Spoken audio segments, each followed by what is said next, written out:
Channel में स्वागत है आपका।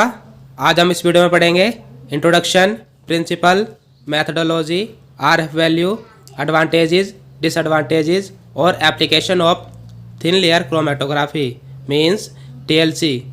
तो ज़्यादा देर न करते हुए वीडियो को स्टार्ट करते हैं।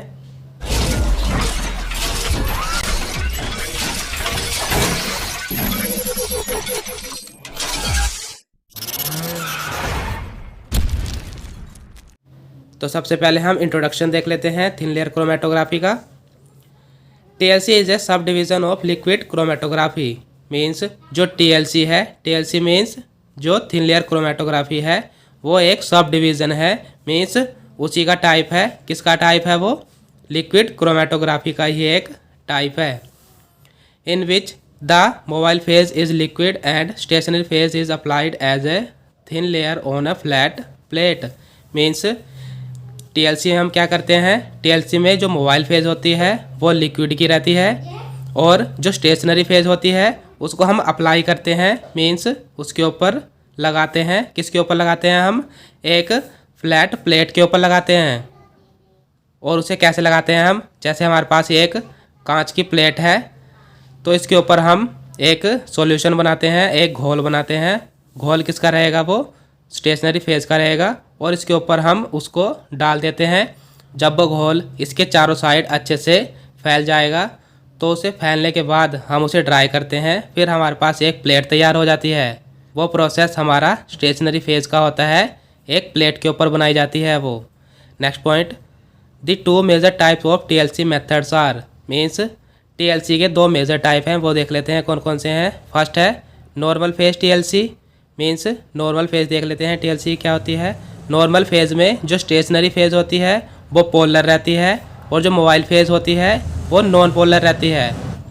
और ऐसे ही इसका दूसरा टाइप है इसका रिवर्स फेज टीएलसी। तो रिवर्स फेज टीएलसी में देख लेते हैं, इसमें जो स्टेशनरी फेज होती है वो नॉन पोलर रहती है और जो मोबाइल फेज होती है वो पोलर रहती है। तो ये तो था थिन लेयर क्रोमेटोग्राफी का इंट्रोडक्शन। इसका जो प्रिंसिपल है वो ये है कि ये वर्क करती है हमारी एडजॉर्प्शन और पार्टीशन पर। मीन्स इसको हम कैसे लिखेंगे कि it is based on the principle of adsorption और पार्टीशन। अब हम देख लेते हैं इसकी मैथडोलॉजी में इसका फर्स्ट पॉइंट है सिलेक्शन ऑफ स्टेशनरी फेज, जिसे हम एडजॉर्बेंट भी कहते हैं। तो स्टेशनरी फेज हमें कैसे लेनी है वो देख लेते हैं। इसमें फर्स्ट पॉइंट है a stationary phase which gives good separation is selected means हमें ऐसी स्टेशनरी फेज लेनी है जो हमें अच्छा सेपरेशन दे, मीन्स अच्छे से वो कंपोनेंट को सेपरेट कर पाए, अलग कर पाए। तो ऐसी हमें स्टेशनरी फेज लेनी है। इसमें नेक्स्ट पॉइंट है this selection depends on chemical composition of stationary phase means stationary phase कैसी होगी ये स्टेशनरी फेज की केमिकल कंपोजिशन पर भी डिपेंड करता है कि उसकी केमिकल कंपोजिशन कैसी है। नेक्स्ट पॉइंट है इसमें to obtain good separation the mean particle size 2 to 10 micrometre means अगर हमें अच्छा सेपरेशन लेना है, अच्छे से सेपरेट करना है कंपोनेंट को, तो जो पार्टिकल का साइज़ है वो रहेगा हमारा 2 से 10 माइक्रोमीटर। तो ऐसे ही हमें स्टेशनरी फेज लेनी है।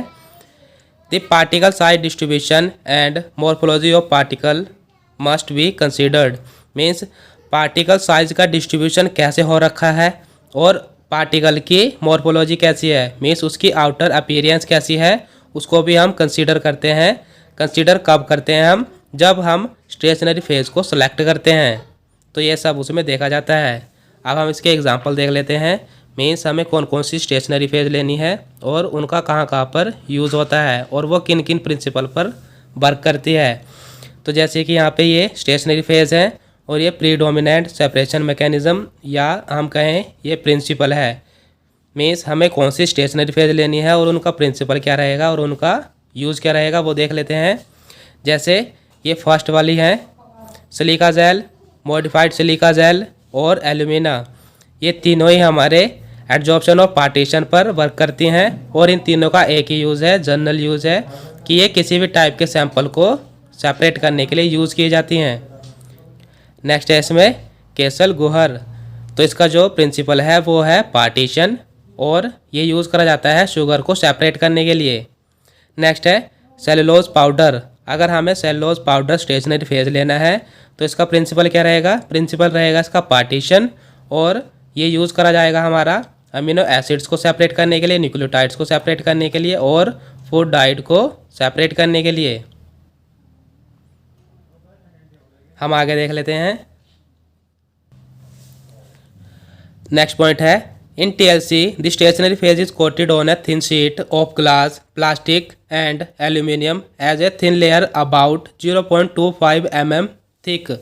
मीन्स TLC में जो स्टेशनरी फेज होती है उसको हम एक पतली सी शीट पर, वो शीट हमारी ग्लास की भी हो सकती है, प्लास्टिक की भी हो सकती है और एल्यूमिनियम की भी हो सकती है, तो उसके ऊपर हम स्टेशनरी फेज को डाल देते हैं और एक पतली लेयर बना लेते हैं। और वह पतली लेयर कितनी रहेगी, लगभग 0.25 मिलीमीटर तक वो पतली रहेगी, या इसे हम कहें इतनी उसकी मोटाई रहेगी। Next point, sample is spotted on this plate. Means जो हमने प्लेट बनाई है उस प्लेट के ऊपर हम सैंपल को लगा देंगे, स्पॉट कर देंगे उसका। Next point, mobile phase is allowed to run through this plate. Means जो हमने प्लेट बनाई है जिसके ऊपर हमने सैंपल को लगा दिया है, स्पॉट कर दिया है, उसमें हम मोबाइल फेज भी डाल देंगे जिससे कि वो रन कर सके। And after development of plate RF value for each solute is calculated. Means जब एक प्लेट हमारी बन जाएगी उसके बाद हम RF वैल्यू निकालेंगे हर एक सोल्यूट की। तो RF वैल्यू कैसे निकालते हैं वो देख लेते हैं। इसके लिए एक छोटा सा डायग्राम है, तो डायग्राम देख लेते हैं इसका। जैसे कि हमारे पास एक चैम्बर है, इसके अंदर हमने एक प्लेट बनाई है, ये हमारी प्लेट है, इसके ऊपर हमारी स्टेशनरी फेज है, और सपोज हमने यहाँ पर ये सैंपल को स्पॉट कर दिया है, ये सैंपल है हमारा, ये हमारी स्टेशनरी फेज है इसके ऊपर, और यहाँ पर हमारी मोबाइल फेज है।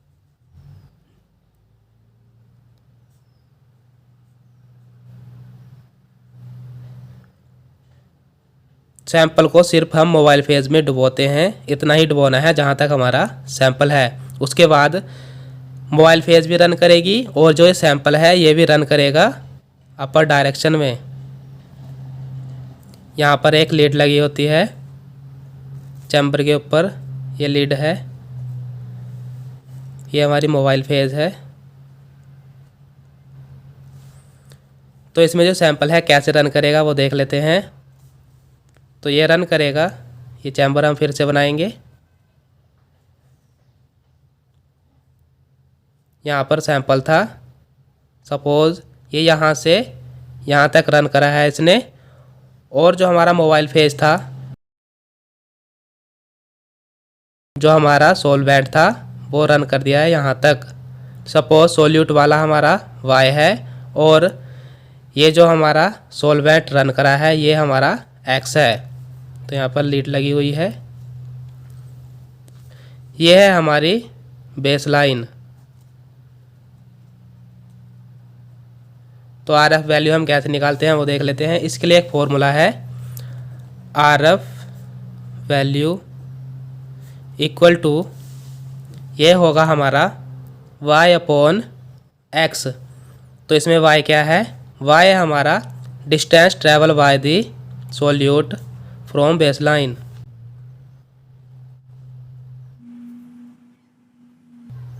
मीन्स वो डिस्टेंस, मीन्स जो यहाँ से बेसलाइन से यहाँ तक ट्रैवल करा गया है वो हमारा Y है, और जो हमारा X है वो है हमारा distance travel by the solvent from baseline.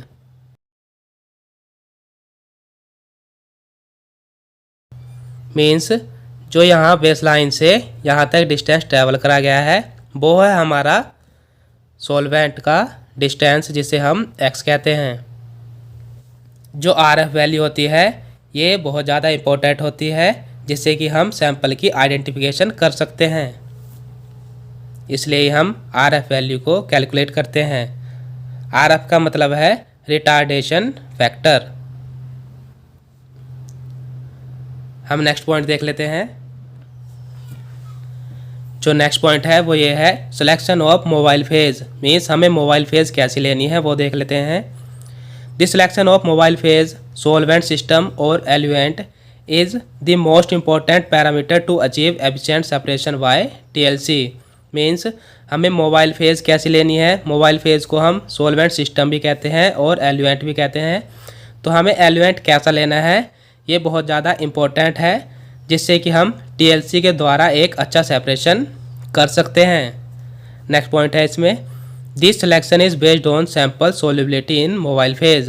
Means mobile phase कैसी होगी ये डिपेंड करेगा हमारे सैंपल पर कि सैंपल हमारा मोबाइल फेज में कितना सोल्यूबल है।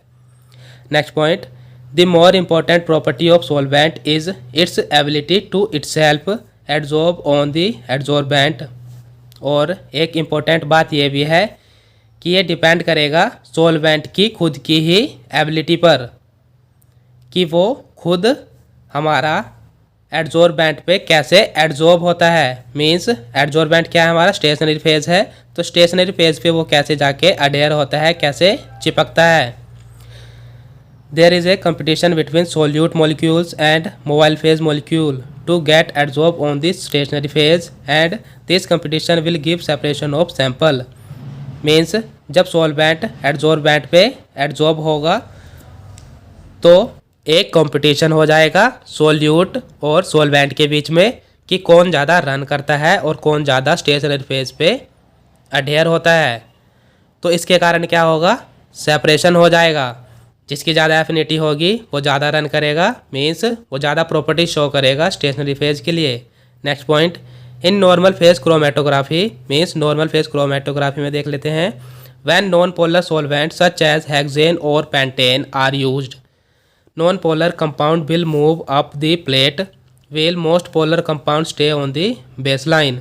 मीन्स जब हम नॉर्मल फेज क्रोमेटोग्राफी की बात करते हैं, अगर हमने जो सॉल्वेंट है वो नॉन पोलर लिया है, नॉन पोलर है जैसे कि हेक्सेन है, पेंटेन है, तो हमने इनको लिया है, तो जो नॉन पोलर कंपाउंड होंगे सोल्यूट के, मीन्स जो सैंपल के नॉन पोलर कंपाउंड होंगे वो हमारे प्लेट पर रन करने लगेंगे, अपर पार्ट पर पहुंच जाएंगे। लेकिन जो पोलर कंपाउंड होंगे वो हमारे बेस लाइन पर ही स्टे रहेंगे, मीन्स वहीं पर ही रुके रहेंगे। Next point, polar solvent allow polar compound to move up plate. Means अगर हमने पोलर सॉल्वेंट लिया है तो सैंपल के पोलर कंपाउंड ही मूव करेंगे अपर पार्ट में प्लेट के। नेक्स्ट पॉइंट है, the most suitable solvent system is one which moves all component up from baseline and give RF value between 0.15 to 0.85। Means हमें एक ऐसा सॉल्वेंट सिस्टम लेना है जो सभी कंपाउंड को लगभग रन करा दे बेस लाइन से अपर पार्ट में प्लेट के, और उनके कारण आरएफ वैल्यू आएगी 0.15 से 0.85 के बीच में। अब हम सॉल्वेंट की लिस्ट देख लेते हैं और पोलैरिटी देख लेते हैं हम। जैसे कि वाटर है, वाटर का पोलैरिटी इंडेक्स है 9। डाई मिथाइल सल्फोक्साइड जिसे हम DMSO भी कहते हैं, इसका पोलैरिटी इंडेक्स है 7.5। Acetic acid 6.2, एस्टोनाइट्राइल 5.8। तो ये सारे हमारे पोलर सॉल्वेंट है। आगे देख लेते हैं हम। इथेनॉल, इसका पोलैरिटी इंडेक्स है 5.2, मिथेनॉल 5.1, इथाइल एस्टेट 4.4, क्लोरोफॉर्म 4.1। ये हमारे मॉडरेटरी पोलर हैं। नेक्स्ट है आइसोप्रोपेनॉल 3.9, टोल्यून 2.4, पेंटेन 0.1। ये हमारे नॉन पोलर सॉल्वेंट हैं। जो इसमें पोलैरिटी है वो डाउनवर्ड से अपवर्ड चल रही है, मीन्स यहाँ से इंक्रीज हो रही है। आगे देख लेते हैं हम। नेक्स्ट पॉइंट है स्टाहल ट्रायंगल इन क्रोमेटोग्राफी। मीन्स अब हम स्टाहल ट्रायंगल देख लेते हैं क्या होता है। With the help of it we can select stationary phase and mobile phase for our sample. Means Stahl triangle की मदद से हम स्टेशनरी फेज और मोबाइल फेज को भी सिलेक्ट कर सकते हैं अपने सैंपल के लिए। तो ये हमारा स्टाहल ट्रायंगल है। इसमें जो M है वो मिक्सचर्स के लिए यूज़ होता है, जो S है वो हमारा यूज़ होता है एड्जॉर्बेंट एक्टिविटी के लिए, और जो ई है ये हमारा एलिमेंट सॉल्वेंट मीन्स हमारा मोबाइल फेज़, और ऐसे हमारा स्टेशनरी फेज़। तो इससे हम सिलेक्ट कैसे करेंगे स्टेशनरी फेज़ और मोबाइल फेज़ को, वो देख लेते हैं। जैसे कि ट्रायंगल की शेप है हमारी, ये जो अपर माउथ है इसका, ये है हमारा हाइड्रोफ्लिक के लिए मीन्स जो मिक्सचर है हमारा हाइड्रोफ्लिक रहेगा, और जो स्टेशनरी फेज़ है वो हमारी इनएक्टिव रहेगी, और जो हमारा एलिमेंट है मीन्स जो हमारी मोबाइल फेज़ है वो पोलर रहेगी। और जो ये ट्रायंगल है ये हमारा क्लॉकवाइज डायरेक्शन में मूव करता है। फिर अगर हम इसको घुमा लेते हैं मीन्स जो यहाँ पर मिक्सचर है इसको अगर हम लिपोफ्लिक की साइड को ले आएंगे तो ये जो अपर पार्ट है यहाँ पर आ जाएगा ये, और जो स्टेशनरी फेज़ है ये हमारी एक्टिव हो जाएगी, और जो हमारा एलिमेंट है मीन्स जो हमारा मोबाइल फेज़ है ये हमारा नॉन पोलर हो जाएगा। तो इस तरीके से ही हम स्टेशनरी फेज़ को और मोबाइल फेज़ को सिलेक्ट कर सकते हैं अपने सैंपल के लिए। अब हम इनकी एडवांटेजेस देख लेते हैं। इसमें है it require simple equipment means TLC में जो इक्विपमेंट यूज़ करे जाते हैं वो सिंपल यूज़ करे जाते हैं, कोई उसमें कॉम्प्लेक्सिसिटी नहीं आती है। नेक्स्ट है इसमें wide choice of stationary phase means हमारे पास बहुत सारी स्टेशनरी फेज़ होती है चूज़ करने के लिए। नेक्स्ट है easy to use means TLC को हम आसानी से यूज़ कर सकते हैं। नेक्स्ट है चीप मीन्स ये सस्ता प्रोसेस है। नेक्स्ट है possibility of multiple analysis means हम टीएलसी में मल्टीपल एनालिसिस कर सकते हैं। नेक्स्ट है short development time means TLC में ज़्यादा समय नहीं लगता है। अब हम इसकी डिसएडवांटेजेस देख लेते हैं, फिर उसके बाद हम एप्लीकेशन को पढ़ेंगे। डिसएडवांटेजेस हैं, फर्स्ट है limited quality of separation means जो हमने सेपरेट करा है उनकी क्वालिटी लिमिटेड रहती है मीन्स उनकी एक सीमा होती है। नेक्स्ट है evaporation of mobile phase means जो मोबाइल फेज़ है उसका इवेपोरेशन भी होता है इसमें। नेक्स्ट है it is not automatic means जो टीएलसी है वो ऑटोमेटिक प्रोसेस नहीं है। नेक्स्ट है it works in open system thus can get affected by temperature and humidity means जो टीएलसी है ओपन सिस्टम में होती है मीन्स ओपन इन्वायरमेंट में होती है, इसलिए वो अफेक्ट हो सकती है हमारी टेम्परेचर और ह्यूमिडिटी से।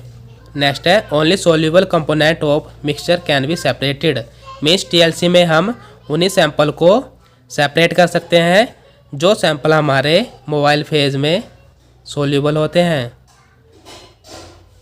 नेक्स्ट इसकी एप्लीकेशन है वो देख लेते हैं।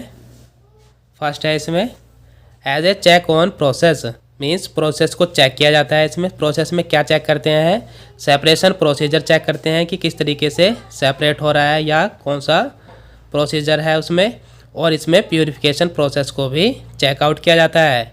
नेक्स्ट है isolation and separation of individual component of a mixture means ये तो सभी का यूज़ है, इसमें आइसोलेशन और सेपरेशन किया जाता है इंडिविजुअल कंपोनेंट का मीन्स सिंगल कंपोनेंट को अलग किया जाता है।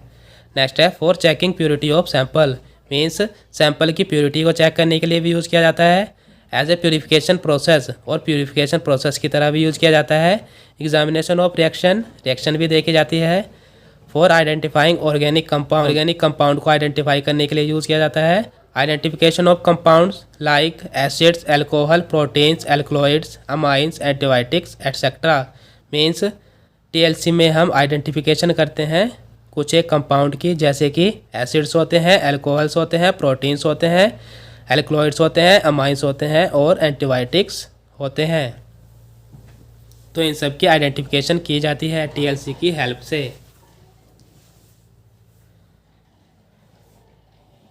तो ये था टीएलसी का introduction, principle, methodology, RF value, advantages, disadvantages और एप्लीकेशन। तो आज के लिए बस इतना ही। आशा करता हूँ कि आपको वीडियो अच्छी लगी होगी। अगर आपको वीडियो अच्छी लगी है तो लाइक और कमेंट करके ज़रूर बताना।